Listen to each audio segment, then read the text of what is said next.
হচ্ছে সেই জায়গা।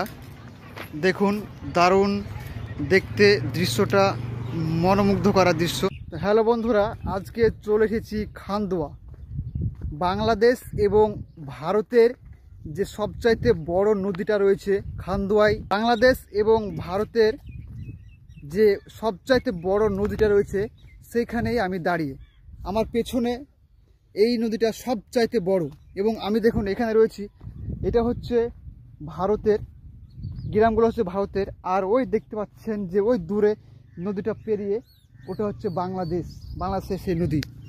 এবং আমি এখন রয়েছি সেই বড় নদীর এই কিনারায়, মানে হচ্ছে ভারতে।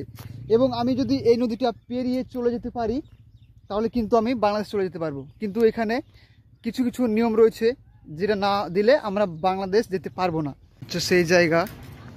দেখুন দারুণ দেখতে দৃশ্যটা, মনোমুগ্ধ করা দৃশ্য, যেখানে বাংলাদেশ এবং ভারতের বর্ডার। বাংলাদেশের বর্ডার কোনটা? আর এই নদীটা কি নদী?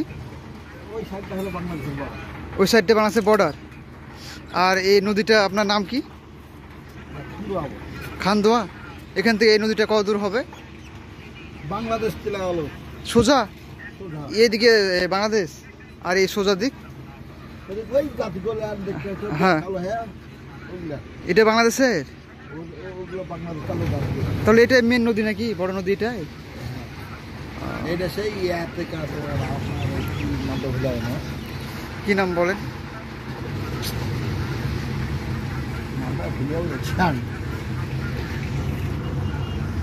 তো বন্ধুরা দেখুন, এটা হচ্ছে বাংলাদেশ এবং ভারতের সীমাবর্তী এলাকা। এবং এখান থেকেই আপনার এটা হচ্ছে বড় নদী। এই নদীটা পেরিয়ে গেলেই পড়বে বাংলাদেশ। এবং এই নদীটা অনেক বড়। এখন হয়তো পানি নেই, পানি শুকিয়ে গেছে। যখন পানি থাকবে, বর্ষার টাইমে আসতে হবে, তাহলে বড় বড় ঢেউ, এই বড় বড় ঢেউ ওই যে ভাঙে গেছে। হ্যাঁ, ওদিকে ভাঙে, এদিকটা ভাঙে, আর ওদিকটা নদী আছে। তো দাদা বলছে যে বর্ষার টাইমে আসতে হবে, উপলব্ধি করতে হলে বর্ষার টাইমে আসতে হবে, আর ঢেউ দেখতে হবে। এত গভীর আপনি হয়তো চোখে দেখে বুঝতে হবে আপনাকে, আপনি ফোনে দেখে বুঝতে পারবেন না। এখান থেকে প্রায় এটা 5 কিলোমিটার হবে, তাই না? নদীটা পুরো লম্বাতে কত বড় হবে, কত কিলোমিটার হবে? এই নদীটা মানে কোথায় আছে? ফারাক্কা। ফারাক্কা বাংলাদেশ, এটা বাংলাদেশের একবারে ফারাক্কা থেকে এই দিক থেকে ঘুরে। এখানে তো মানুষ আসে অনেক ঘুরতে।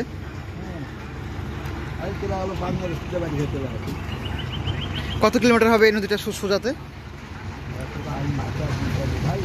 3-4 কিলোমিটার হবে। হ্যাঁ, হ্যাঁ,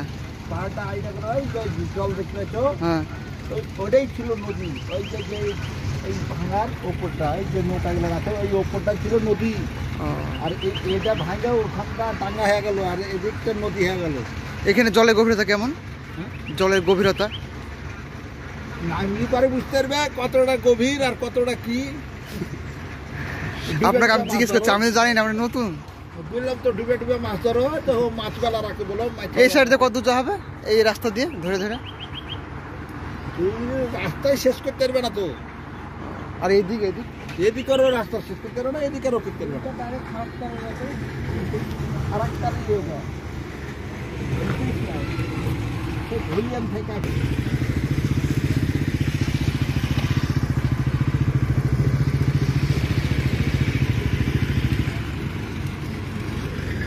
এই হচ্ছে সেই নদী, অনেক গভীরতা রয়েছে এবং অনেক বড়।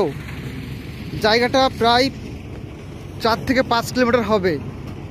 দেখে হয়তো আপনি ভিডিও দেখে বুঝতে পারছেন না, যদি কখনো আসেন এই জায়গাটায় তো ফিল করতে পারবেন যে কতটা জায়গা নিয়ে এই নদীটা রয়েছে। এবং ওই পারে হচ্ছে বাংলাদেশের বর্ডার, এবং আমাদের এই নদীটাই কিন্তু ভাগ করে দিয়েছে বাংলাদেশ এবং ভারতকে। তো আমি রয়েছি এখন ভারতে, এবং এই জায়গাটার নাম হচ্ছে খান্দোয়া, লালগোলার একটা পার্শ্ববর্তী এলাকা। আজকে ঘুরতে আসলাম এবং কিছু শট আপনাদেরকে দেখার জন্য এখন রেকর্ডিং করে নিচ্ছি, যেগুলো আপনারা দেখতে পাবেন। এখন আমাকে অনেক খিদে লেগেছে, ভাত খাবো। অনেকক্ষণ ঘোরাঘুরি হলো, অনেক কাজ করেছি এদিকে ওদিকে, তাই অনেক খিদে পেয়েছে। বাড়ি থেকে খাবার নিয়ে এসেছি, একদম খাঁটি বাঙালি খাবার। তো বন্ধুরা, এই রয়েছে আমার হাতে জল আর এই রয়েছে খাবার, বাড়ি থেকে মা দিয়েছে সঙ্গে। এবং বাড়ির খাবার দারুণ হবে, অসাধারণ, যেটা কিনেও পাওয়া যায় না। বাড়ির খাবারটা অতুলনীয় হয়। তো এবার আমি এখানে বসে খাবো এবং তার জন্য জায়গাটা দেখছি যে কোথায় খাওয়া হয়। তো এখানে খাবারটা রাখি, এই দৃশ্য দেখতে দেখতে খাবো। একবার ভেবেছেন যে ওই পাটটা হচ্ছে বাংলাদেশের শুরু আর আমাদের এই ভারতবর্ষের শেষ। আর দেখুন নদীটা কি অসাধারণ, এখানে বসে বসে খাবো। দেখুন এটা খাবার, এটা হচ্ছে জলের বোতল, একটা জলের বোতল লাগবে অবশ্যই। একটা সিন দেখে একটা অপূর্ব দৃশ্য দেখব আর এখানে খাবো, উপলব্ধি করব। সত্যি সবার ভাগ্যে জুটে না এরকম একটা দৃশ্য, দারুণ। তো এখানে এবার আমি খাওয়া শুরু করি। তো চলুন খাবারটা খোলা যাক। তো এখানে টিফিন বাটিটা খুলবো, এখন আনবক্সিং করব। বাড়ির খাবার, সত্যি ছেলেদের লাইফটা এমনই হয় যে ছেলেরা আসলে ঘরে থাকতে পায় না, কখন কোথায় থাকতে হবে তাদেরকে এটা কেউই যায় না আদৌ। তো জলের বোতলটা সরিয়ে রাখি এবং এখানে আমার কাগজ পাতানো উচিত ছিল, তবু হাতে কাগজ নেই। তো খুলি দেখি, দেখুন এই রয়েছে ছুটি, আলু আর কি একটা সবজি রয়েছে। যাই হোক, দারুণ লাগবে খেতে আর আমাকে প্রচুর খিদে পেয়েছে। তো এটা এখানে রাখি। আর এখানে রয়েছে ডিম ভাজা, ডিম ভাজা অর্ধেক রয়েছে, অর্ধেক হয়তো বাড়িতে খেয়ে নিয়েছে কেউ। তো এবার আমি হাতটা ধোবো, হাত ধোয়া কমপ্লিট হয়ে গেছে। এবার খাবারটা খেতে হবে, সুস্বাদু খাবার বাড়ির। এই দৃশ্য দেখতে দেখতে খাবো, দারুণ লাগবে।